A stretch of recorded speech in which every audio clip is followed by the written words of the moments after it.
दोस्तों, कहानियों की पोटली में आज की जो कहानी मैं आपके सामने लाया हूं उसका शीर्षक है ब्राह्मण और सांप। एक बार की बात है, किसी नगर में हरिदत्त नाम का ब्राह्मण रहता था। उसके पास खेत थे, लेकिन उनमें ज्यादा पैदावार नहीं होती थी। एक दिन हरिदत्त अपने खेत में एक पेड़ के नीचे सोया हुआ था।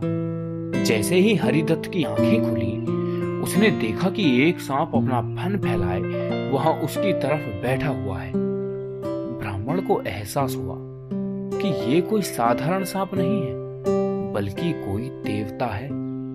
ब्राह्मण ने निर्णय लिया कि वो आज से इस देवता की पूजा करेगा। हरिदत्त उठा और कहीं से जाकर दूध ले आया। उसने मिट्टी के बर्तन में सांप को दूध पिलाया।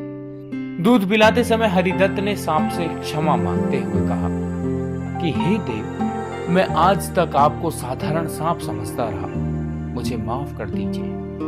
अपनी कृपा दृष्टि से मुझे बहुत सारा धन धान्य प्रदान करे प्रभु। ऐसा कहकर हरिदत्त अपने घर वापस चला गया। अगले दिन जब वो अपने खेत पहुंचा तो उसने देखा कि जिस बर्तन में उसने कल सांप को दूध पिलाया था, उनमें एक सोने का सिक्का पड़ा हुआ है।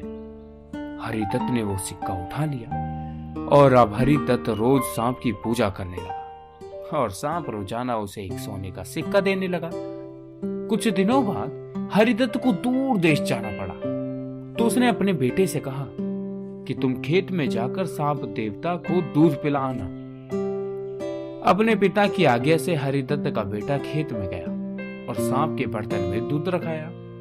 अगली सुबह जब वो सांप को दूध पिलाने गया तो उसने देखा कि वहां सोने का सिक्का पड़ा हुआ है।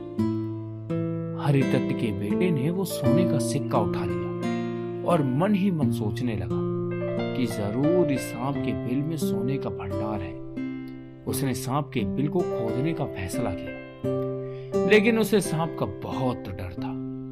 हरिदत्त के बेटे ने योजना बनाई कि जैसे ही सांप दूध पीने आएगा तो वो उसके सिर पर लाठी से वार कर देगा, जिससे सांप मर जाएगा। सांप के मरने के बाद वो तसल्ली से बिल खोदकर और उसमें से सारा सोना निकालकर अमीर आदमी बन जाएगा। लड़के ने अगले दिन ऐसा ही किया, लेकिन जैसे ही उसने सांप के सिर पर लाठी मारी तो वो मरा नहीं, बल्कि गुस्से में भर उठा। सांप ने क्रोध में लड़के के पैर पर अपने विष भरे दांतों से वार किया और लड़के को उसी वक्त मौत के घाट उतार दिया। हरिदत्त जब वापस लौटा तो उसे ये जानकर बहुत दुख हुआ।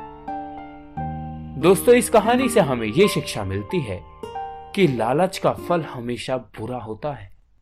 इसीलिए कहते हैं कि कभी लालच नहीं करना चाहिए।